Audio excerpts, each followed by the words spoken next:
Well, good morning once more. It's good to be back with you. My name is Doron Sher. I'm an orthopedic surgeon, and I'm going to be talking to you about meniscal root repairs today. A little bit of basic anatomy. The menisci are found on top of the tibia, and they make the tibia from being a flat structure to a curved structure to match the anatomy of the femur. They are shock absorbers, distribute loads, they provide nutrition to the articular cartilage and proprioception to the knee. If we look more closely at a cross-section through a knee, we see you have the bone, then you have the articular cartilage, and matching perfectly in between the articular cartilage surfaces is the meniscus.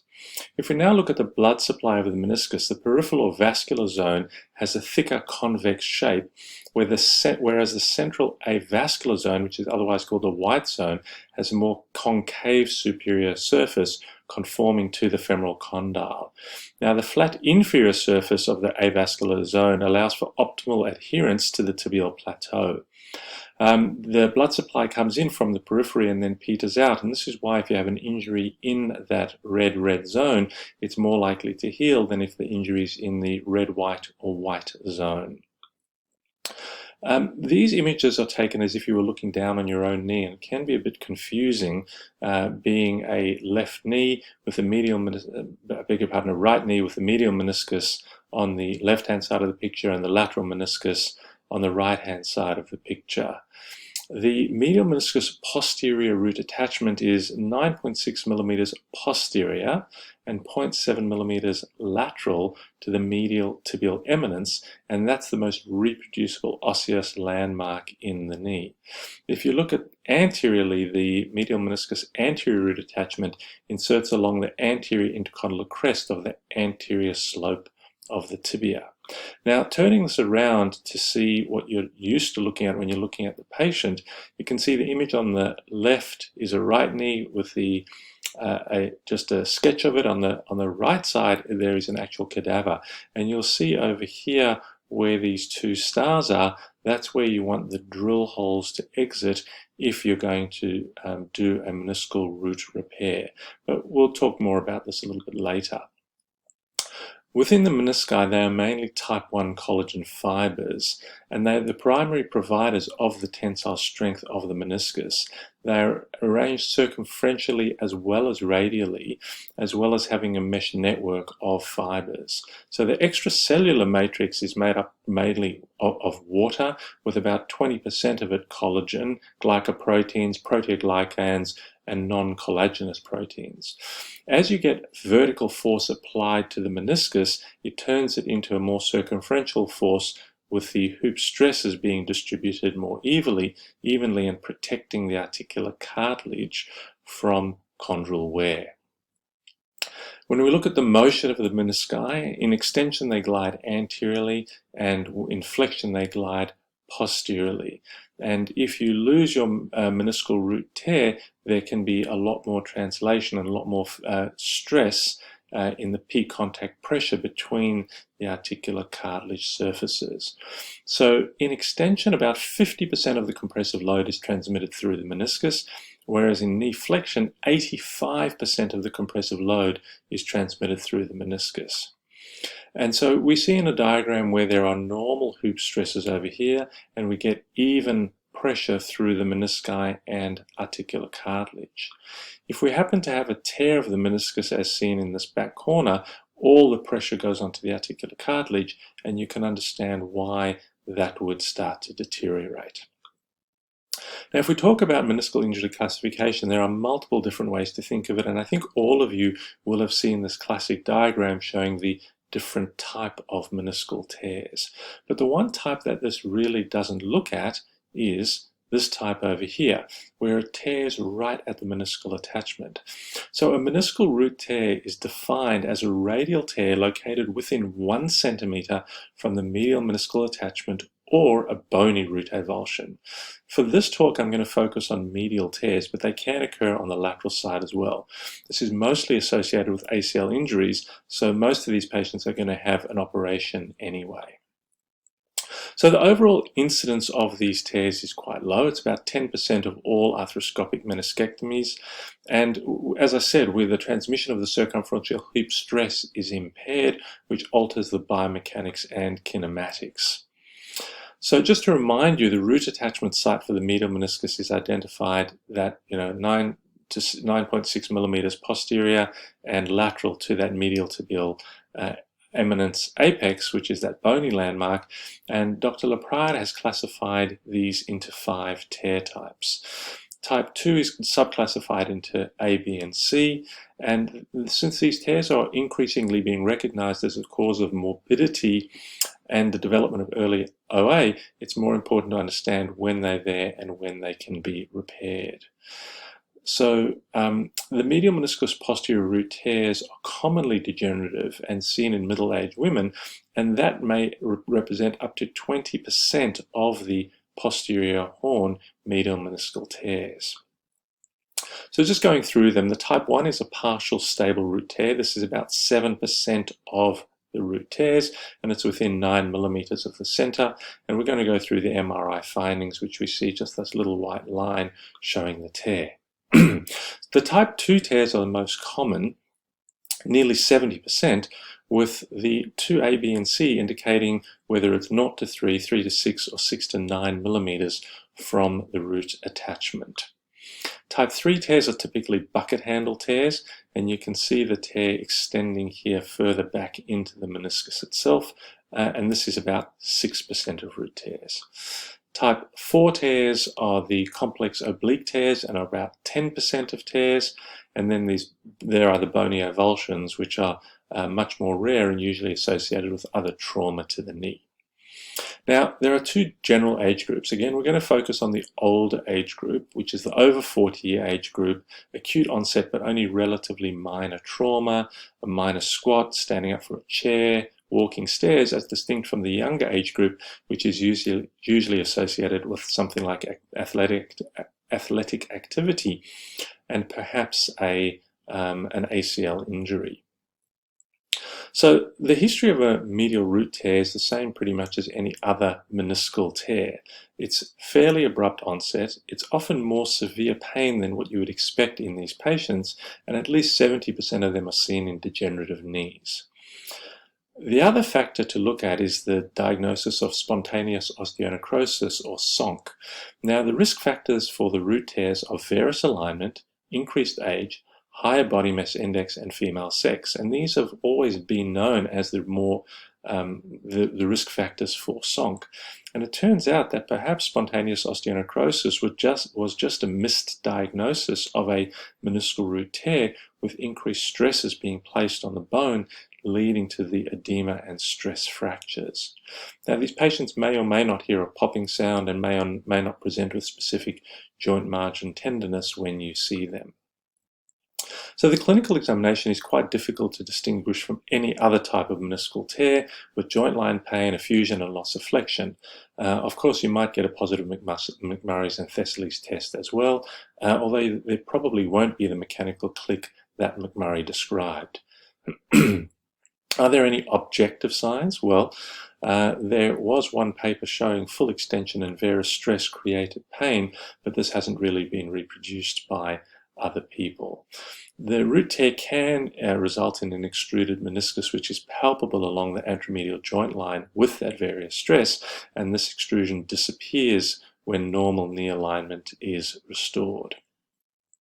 What about imaging? Does this help us? Well, if the imaging is normal, it doesn't really help us, but you must get a flexion weight-bearing X-ray looking for increased arthritis.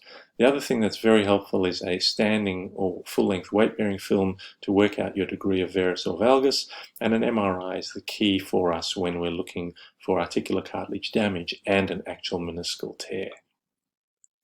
So studies on MRI sensitivity and specificity rely on 3T MRI and fine slices being done. If you're on an older scanner with thicker slices, probably you're going to miss the diagnosis. Now, if you look at these numbers, essentially it's good to rule it out, but not great to rule it in. What that means is if the test doesn't show you the condition, you are very unlikely to have the condition. But if the test shows the condition, it doesn't necessarily mean that you have the condition, or well, you're 70% likely to anyway. So on the MRI, you're going to use two T2 weighted sequences and look at both the coronal, sagittal, and axial sequences.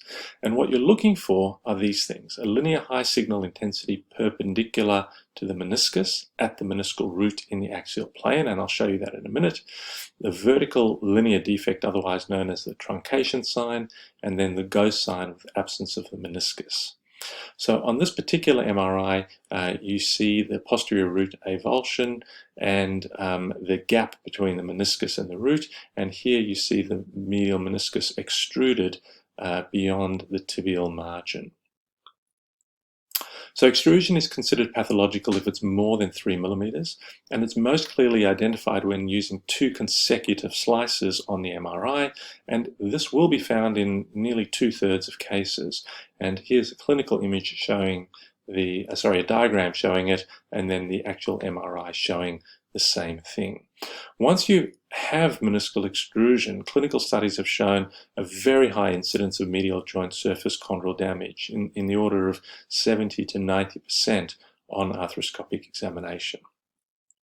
So if we have a look at the type images on the axial, the coronal, and the sagittal signs, you see the partial tear where the arrows are. If we then go to type 2, you see the more complete radial linear defect, you see the fluid cleft sign, and then you see the absence of the meniscus or the ghost sign. And just reminding you that the type 2 are subdivided into the distance of the complete discontinuity of the meniscal root, and here we have an arthroscopic image with a grabber holding the meniscus which doesn't attach onto anything at the root tear. Vertical longitudinal bucket handle tears again are seen by the complex nature on the MRI, and you can see the root here and the bucket handle going all the way around there with the femur and tibia on these images. Once again, we look at the axial, coronal, and sagittal images to see the tear for the type 4 tear. So this is an MRI scan video showing the various features. This is the femur over here, the tibia down the bottom, and we're looking at the posterior cruciate ligament on this slice and absence of the meniscus there with a ghost sign on that sagittal image. Looking at this where you should see a dark triangle in that area over there. As we go further medial, you start to see the meniscus, and that's what it's supposed to look like all the way out towards the PCL. You see the increased edema or white area in the tibia, fluid and damage to the joint margin with the articular cartilage, and more normal looking bone on the femoral side of things.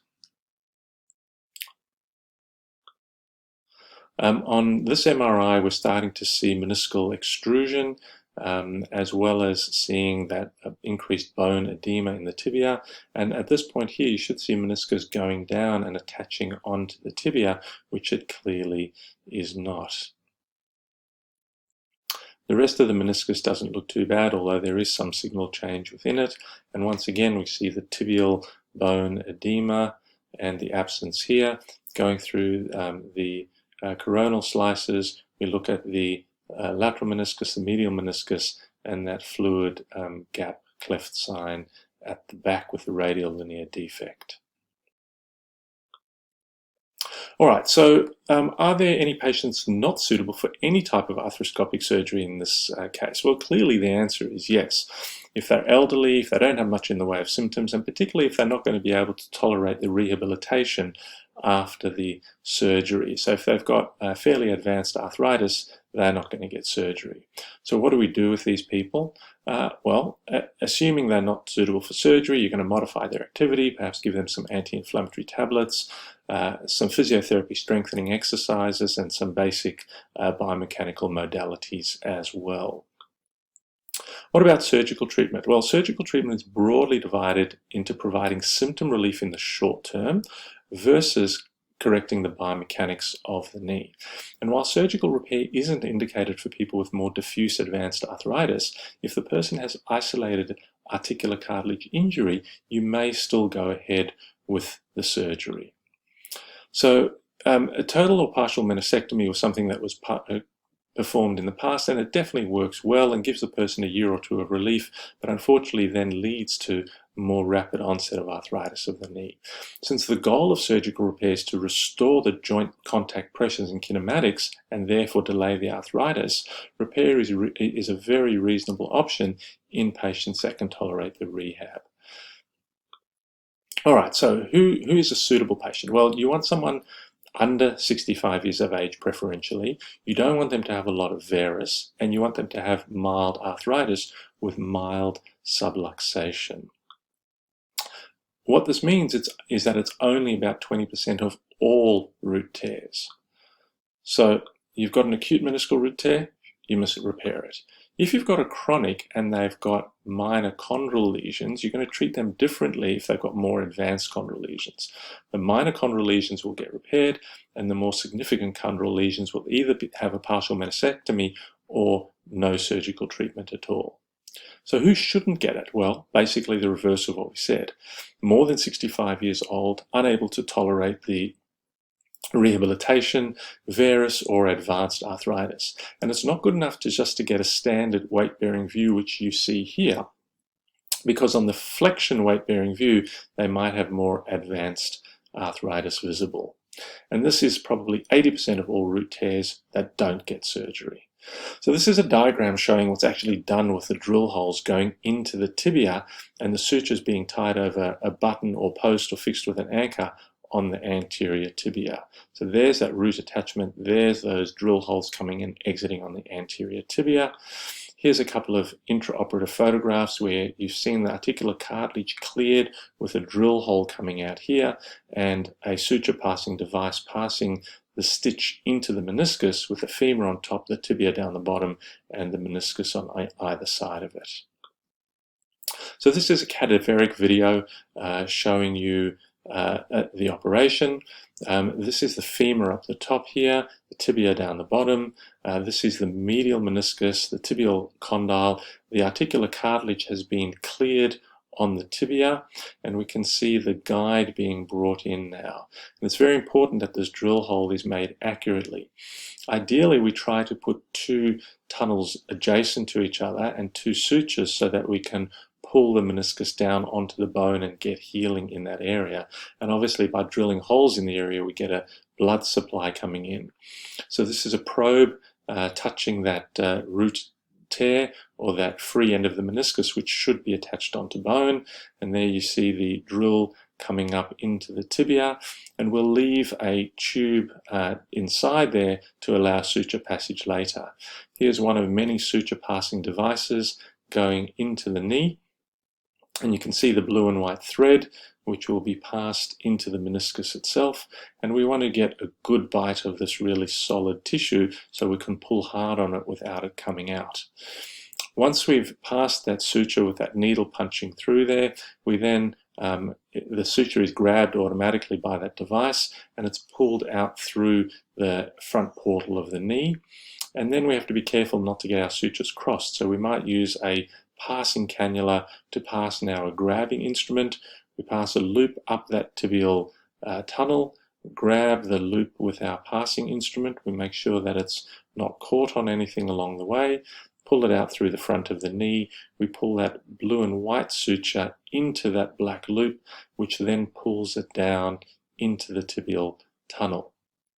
Now we're going to repeat that same process to be able to get two stitches into the meniscus and then pass them through. So this operation, in fact, doesn't take a huge amount of time, but it is technically challenging because you're working in a relatively tight space and you have to be careful not to damage the articular cartilage, which is immediately adjacent to where you are. And these days we have beautiful kits specifically designed to do it. So here we are with a second suture being pulled down into the tibia, and momentarily we'll see both of them pulled on, and that'll pull that meniscus down onto the bone. And now we can see that that root has been reattached onto the bone to restore the circumferential stresses which are present and to stop the meniscus extruding. Then we tie it one of many ways onto the front of the tibia using a relatively small cut. So what about post-operatively? Well, we tie the sutures with the knee at 90 degrees to make sure that we can do at least 0 to 90 degrees in the first 2 weeks without loosening the sutures. The rehab protocol is very specific, and it really does need to be adhered to, because if the person walks on the knee too soon, they're going to loosen those sutures and the repair won't work. So it's non-weight bearing for 6 weeks, partial weight bearing for 6 weeks, and you do 0 to 90 for the first 2 weeks only. We don't really like them axial loading at flexion of more than 90 degrees until after 6 months, while we wait for it to heal.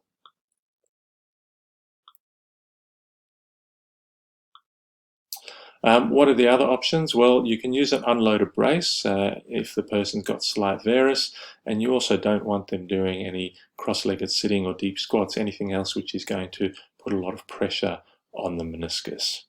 It's about 5 to 7 months before they resume impact activities, but in this older age group, not a lot of them do that sort of activity anyway. Outcome studies are very varied. It does seem that the newer and more robust tibial tunnel technique is better and giving better results than the old intra-articular suture anchor techniques. So I'm going to run through a couple of case studies. We've got a 59-year-old manual worker, chronic posteromedial left knee pain without a clear history of injury. His examination showed posteromedial joint margin tenderness and a stable knee. These are his x-rays, mild medial joint margin narrowing. However, when we get the Rosenberg views, we see that he's pretty much bone on bone on the medial side. This automatically makes him unsuitable for repair, even though on the MRI scan we see a meniscus root tear with extrusion, and he's got full thickness chondral loss in his knee. So his treatment is the basic treatment for osteoarthritis, non-steroidals, injections, activity modification, and he did very well with non-operative treatment. Now he will deteriorate and require arthroplasty at some stage, but that's inevitable. The next case, 48-year-old plumber, 3 months of worsening knee pain, and began while running on a treadmill. Now the pain has been medial sided ever since, and he has had trouble with stairs and squatting as a plumber. He's been given physiotherapy and injections and didn't get any better. His examination again showed medial joint margin tenderness because there really aren't any significant clinical signs that are different for a root tear. X-ray showed grade 2 arthritis, and an MRI showed his root tear with 4 millimeters of meniscal extrusion, and his tibiofemoral cartilage was thinned. So if we have a look at his intraoperative pictures, he was consented for a root tear or meniscectomy, and because of the extent of his arthritis, he just had a meniscectomy. Now this worked very well for about 18 months, but over that time, as expected, his varus increased, his arthritis increased, and eventually he came back for treatment for a high tibial osteotomy because his lateral compartment was still good and he was a young, active man. Now again, eventually he'll come to a knee replacement. What about study 3? 47-year-old female office worker. She stepped in a pothole 10 months ago with quite significant posteromedial pain. A corticosteroid injection did give her some relief, but not for very long, and she's tried all the usual treatment modalities which haven't helped her. Her examination again showed the same thing with posteromedial joint margin tenderness. Her x-rays were normal, and her MRI, as you see on these pictures, showed a medial meniscal root tear with the classic 4 signs. So her treatment was a transtibial root repair. She followed the post-operative protocols nicely with 6 weeks of non-weight bearing, 6 weeks of partial weight bearing, and no axial loading greater than 90 degrees until after 6 months. And she has done very nicely with an essentially normal knee at 2 years. So, in summary, meniscal root tears are more common than we realized. Having said that, only about 20% of them are going to need surgery, and the rehabilitation is quite challenging for older and overweight patients. But repairing the root does restore meniscal function if it's done properly. So if you have a patient that you suspect may have this diagnosis, don't hold on to them for too long. Either get a high-resolution fine-cut MRI scan and let the radiologist know you're looking for this diagnosis, or send the patient along for assessment, then you may end up saving them an early knee replacement. Thank you for your attention, and we'll move on to our next lecture now.